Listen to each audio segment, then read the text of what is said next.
I think men just don't have safe spaces anymore where they can go and speak to another man without feeling like they're being judged. I don't think this was ever the case anyway, but I don't think men feel like that they could have ever turned to women to talk about their problems. They feel judged for it. They feel weak. They feel like they're going to be told that they're a wuss. That kind of stuff. I don't think men feel like they can emotionally open up to other women.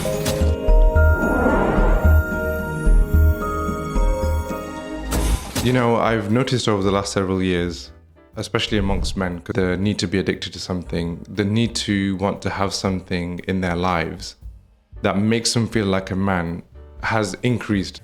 On the one hand, there's things that help reduce anxiety, or at least what people think is going to help reduce anxiety.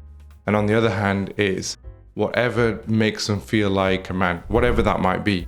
When it comes to things like anxiety, I've noticed that the increase in use of things like cannabis, drugs basically, that help to reduce anxiety in some way, that has increased over the last several years. And on the flip side of that is supplements in the gym. So steroids, extreme supplements. The only thing that I can correlate this with or draw a conclusion on where this is concerned is the economic effects. And what I mean by that is this increase in the cost of living crisis. Everybody's obviously experiencing this, right? Men and women alike. I'm referring to men specifically in this particular instance. The grip that men feel like they're losing on their kingdom. A man always has to feel like he's in control of his kingdom. And what I mean by that is to be able to run his own house, to be able to take care of his family, to be able to do these things. That has increased in the last several years. The castration of the man in an economic sense has been slowly increasing, and then in the last several years has rapidly accelerated. And I think that's what the ultimate contributor is. Personally, there's all this discourse that's going around it as well. But first of all, in full-time jobs, working hours seem to have increased. The work pressure seems to have increased. The cost of living has increased. The pressure to be able to perform economically and the pressure to be able to have the ability to take care of the family and all these things. I feel like this pressure has increased recently. And most jobs are demoralizing anyway. They don't make you feel like a man. They make you feel like a slave, that you're subservient. And men have to feel like they're in charge of their own destiny. They have to feel like they're in control. They have to feel like they rule over themselves intellectually, psychologically, and physically. I think the net result of that is that men are then turning to vices. That's the only way I can really describe it. I think that's what they're doing. Is because a lot of men that I now speak to, they're always talking about, you've got to get into the gym, you've got to feel like a man, you've got to have that testosterone boost. Before we continue on this video, I just want to invite you to my Discord community. Look, the world has changed, and it is changing still. And on my Discord, which is a simple mobile app that you can use, you can stay in touch with other like-minded people like me who are staying informed of the things that are happening around the world that are going to affect our daily lives very, very soon. So come and join me on my Discord community, and let's grow together and let's navigate this changing world order together. You know, I feel like all these things are being done because it's there to fill that void of where men are not feeling like men anymore. They're not feeling like themselves. They're being stripped of their dignity. They're being stripped of their honor. They're just being stripped of their own power as men. And as a result of that, what's happening is, you know, this old overwhelming movement is just too powerful to fight. So they are turning to vices to kind of plug that hole. That's kind of what I'm noticing personally. But the issue with all of that is that they're going to mess your biology up inside of your body. They're going to have a long-term consequence. Even if you don't notice any difference in the short term, long term, these things are synthetic. These things are unnatural in a lot of ways. They're going to hurt the body. And a lot of people say, you know, I'm just taking it here and there. I'm not taking it every single day. You don't notice the long-term effects of that. And these things are not designed to be taken every day. And even the time in the gym, the punching bag and all this kind of stuff, what men don't realize, that's activating the sympathetic nervous system in the body, which is the fight or flight response. So what you actually need is something that elicits the parasympathetic nervous response in the body. And we're not doing that. Instead, we're doing all the things that further activate the sympathetic nervous response.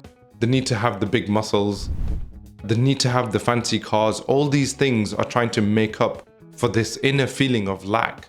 There's a whole load of jokes that have always been made about these things, which are very vulgar in nature, but they talk about the man who needs to have these things because he's making up for a lack of something. But there is some truth to all of that. I think a lot of what men are fighting for now is to have that stature, is to have respect in society. and they feel like they're losing. They feel like they have to overcompensate to establish their respect in places now, because there's a need to be politically correct. There's a need to apologize for all that's happened to women. There's a need for all of these other things. And there probably is a lot of truth to a lot of those things. I'm not saying there isn't. I'm not saying all of those complaints and all of those issues are not valid in themselves. But men are also feeling a sense of lack. And I don't think that gets talked about enough. But the problem is you get other men that come along that try to bring the alpha male response and these kind of things back in men, which has its problems in its own right. It's a toxic response. All of these things are vices. All of these things are toxic responses.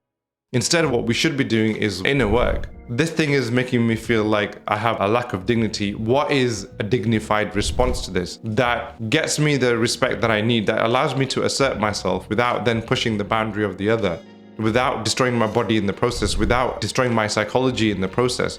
This requires careful, mature inner work. But I think we're all looking for short-term solutions. We're all looking for quick fixes. We're all looking for stuff that gives us the instant high or the instant boost. We're not really studying the consequences of that. I'm really just saying this as a plea to men that please don't turn to vices.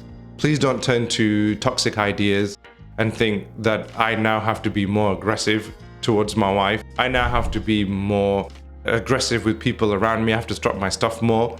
Or, I have to turn to drug usage, or I have to turn to supplements that I don't even know how dangerous they are for me. And I'm talking from my own lived experience. I've made these mistakes myself as well, and I've suffered the consequences of them.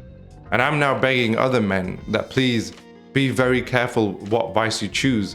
I remember when I used to work in corporate, and the ladies there in reception, they would always say the day is so hard that in the evening when they go home, they have to turn to drink. They have to have a little bit of wine. They have to have a little bit of alcohol.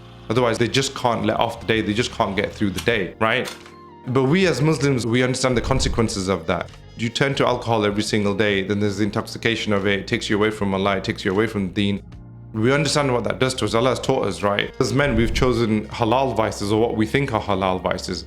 We don't realize that these things, they might be halal on the surface, but they're still dangerous for us. These things are not being used medicinally, they're being used leisurely. And I think also, apart from the economic contributor, I think men just don't have safe spaces anymore where they can go and speak to another man without feeling like they're being judged. I don't think this was ever the case anyway, but I don't think men feel like that they could have ever turned to women to talk about their problems. They feel judged for it, they feel weak, they feel like they're going to be told that they're a wuss. That kind of stuff. I don't think men feel like they can emotionally open up to other women. But I don't think that men even feel like that they can open up to other men for fear of being judged for the same reason. That thing has become so rare. Men are just not bonded with each other anymore.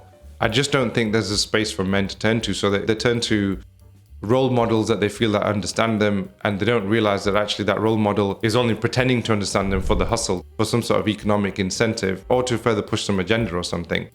And I really think that if men were to recover the art of bonding, a lot of these vices could go away and men could talk to each other about their problems without being judged for their lack of masculinity. That could actually contribute to their increase in masculinity, their increase in majesty, and their increase in nobility. I think those places have gone. For Muslims, especially for men, it used to be the masjid. And those masjids have been taken over by committees who have their own agenda. And so that space is gone. And going to coffee shops and places like that, those spaces have gone because they're very expensive. And with an economic crisis, you can't go there all the time. You can't go there every day.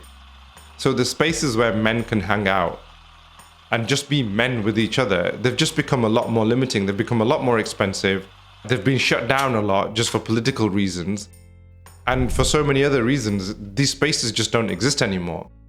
But I think that if those spaces were to come back in some way, if there were places where men could be men in the right way, and where they could have true bonding experiences, which didn't cost too much, which were easily accessible on a daily basis, where men could speak to each other without being overly judged, and just kind of naturally be with each other, I think that could solve a lot of problems for us. I think that could do away with a lot of these vices.